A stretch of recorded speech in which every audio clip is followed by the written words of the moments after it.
दर्शकों नमस्कार, मैं हूं निशांत भाई। आप मुझे देख रहे हैं MNS न्यूज़ टीवी पर।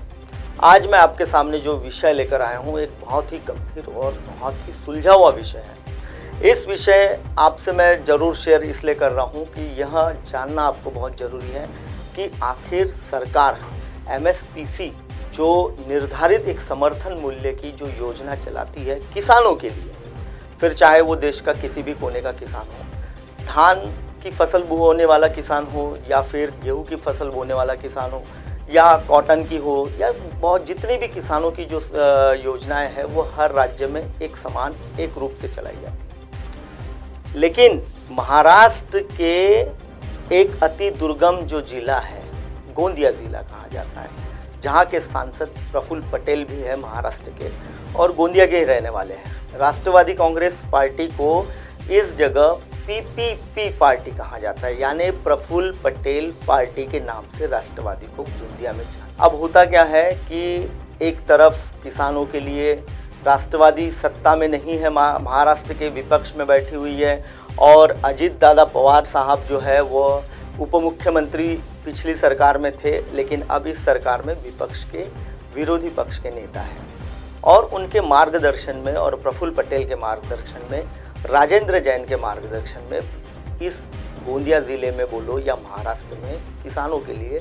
जब से सरकार गिरी हुई है, जो आघाड़ी सरकार कही जाती थी महाराष्ट्र की, तब से बड़े पैमाने पर जन आंदोलन किसानों के लिए हो, फिर या महंगाई को हो या शिक्षा के लिए हो या बहुत सारे जो आंदोलन होते हैं उनको मूर्त रूप देने का काम या उनको लड़ाई लड़ने का काम करने का जो ये था वो राष्ट्रवादी कांग्रेस की ओर से किया जाता था। लेकिन अब जो मैं आपको गोंदिया ज़िले की एक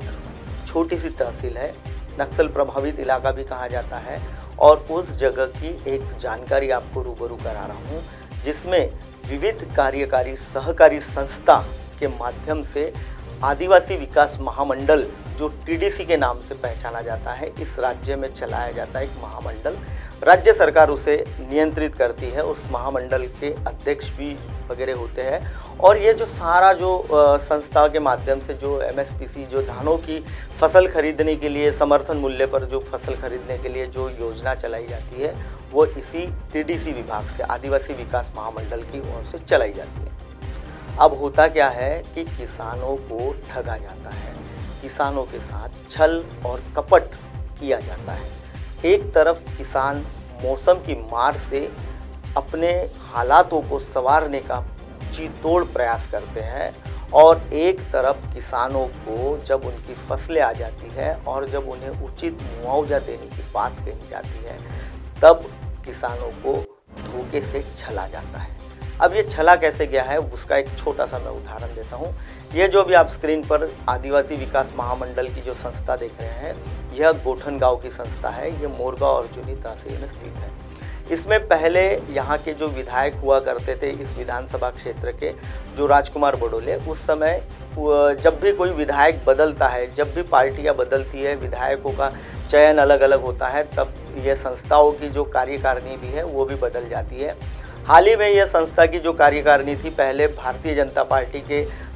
नेताओं के जो छूट-फूट नेता होते हैं उनके पास हुआ करती थी। अब राष्ट्रवादी कांग्रेस के यहाँ विधायक है और राष्ट्रवादी कांग्रेस के चंद्रिकापुर विधायक होने के साथ साथ प्रफुल्ल पटेल का इस क्षेत्र में काफ़ी बड़ा दबदबा रहने के बाद अभी यहाँ से हाल ही में जो प्रतापगढ़ है वहाँ से जिला परिषद के उपाध्यक्ष भी चुने गए हैं यशवंत गणवीर, और यशवंत गणवीर के ही मार्गदर्शन में इस विविध कार्यकारी संस्था का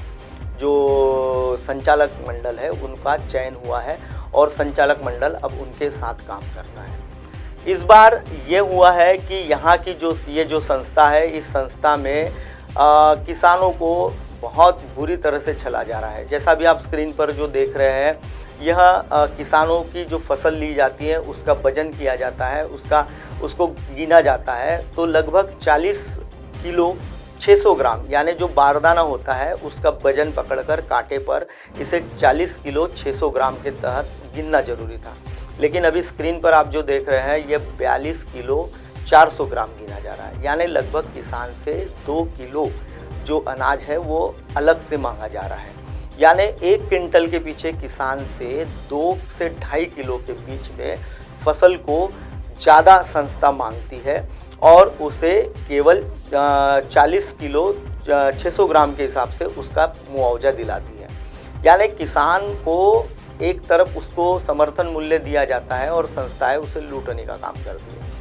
अब अभी जो आप पर्चियाँ जो देख रहे हैं, ये संस्था के संचालक मंडल में अध्यक्ष और उपाध्यक्ष ने फर्जी तरीके से जो पर्चियाँ हैं वो बनाई हुई है।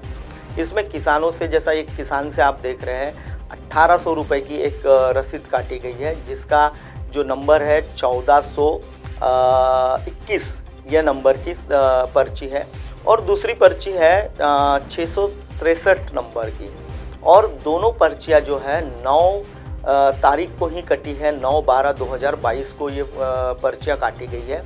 663 नंबर की जो पर्ची है, इसमें लगभग किसान से 1200 रुपये लिए गए हैं। अब ये दोनों किसान जो है वो अलग अलग है। एक में आपने देखा होगा अभी 1500 रुपये के साथ आप देख रहे हैं, इसमें तेजराम लोगड़े यह किसान है। उससे अच्छा, ये पर्चियाँ किस चीज़ की है वो बता दूँ आपको। ये जो सारी जो पर्चियाँ आप देख रहे हैं स्क्रीन पर, ये सारी पर्चियाँ जो संस्था का धान खरीदी का जो गोडाउन है उसकी जो बिल्डिंग बनानी है, उसके लिए किसान से ये पैसे मांगे जाते हैं प्रति क्विंटल 30 रुपये के हिसाब से, और वही पैसा है यह जो पर्चियों में। लेकिन यह पर्चियाँ जो है, जैसा कि एक ही दिन में एक पर्ची पर 1500 रुपये की जो रकम लिखी गई है, उसका जो नंबर है 1421, और दूसरी जो उसी दिन पर्ची फटी हुई है वह दुधराम लोगड़े के नाम से, उसका 663 नंबर है। यानी लगभग देखा जाए तो ये दोनों जो पर्चियाँ हैं ये फर्जी पर्चियाँ हैं। अच्छा, ये पैसे का करने वाले क्या है? तो ये पैसे की बंदर बाट लगाने वाले हैं अध्यक्ष और उपाध्यक्ष, क्योंकि कई वर्षों से संस्था चल रही है। संस्था के पास खुद का मौजूदा स्थिति में, जैसा भी आप देख रहे हैं स्क्रीन पर, जो धान वगैरह जो आपको दिखाया जा रहा है, जो खरीदी किया गया है, और यहाँ से जो डीओ जो बांटे जाते हैं, जो मिलिंग के लिए जो जा रहा है धान, वह दिखाया जा रहा है, गाड़ी में लोड हो रहा है, और सारा जो आप देख रहे हैं प्रीमाइसेस में खुले में धान लिया गया है। आज तक के संस्था के अध्यक्ष और उपाध्यक्ष ने इस जगह कोई भी गोडाउन का निर्माण किया नहीं है, और गोडाउन नहीं है। अगर हल्की सी भी बारिश अगर हो जाती है, अभी तो देखा जाए तो अभी आने वाले समय में, अभी तो ठंड चल रही है, आने वाले समय में जो धुपकाल आएगा, धुपकाले के दौर में जब समर शुरू हो जाएगा, उस समय जो धान है वह भी खुले में होगा। लेकिन उसके बाद जब जो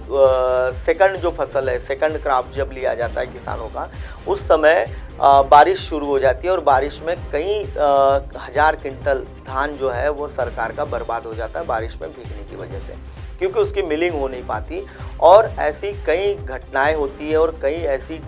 वजह होती है जिसके वजह से किसान को समर्थन मूल्य में जो पैसा देना चाहिए वो नहीं मिलता। अच्छा, एक और हमारी नज़र में यहाँ एक बात मेरे सामने एक ये भी आई थी, वहाँ से हमारे प्रतिनिधि ने हमें बताया था कि लगभग 15 से 16 रुपये के हिसाब से, अगर जिस किसान के पास यह 30 रुपये क्विंटल के हिसाब से पैसे देने के लिए नहीं है,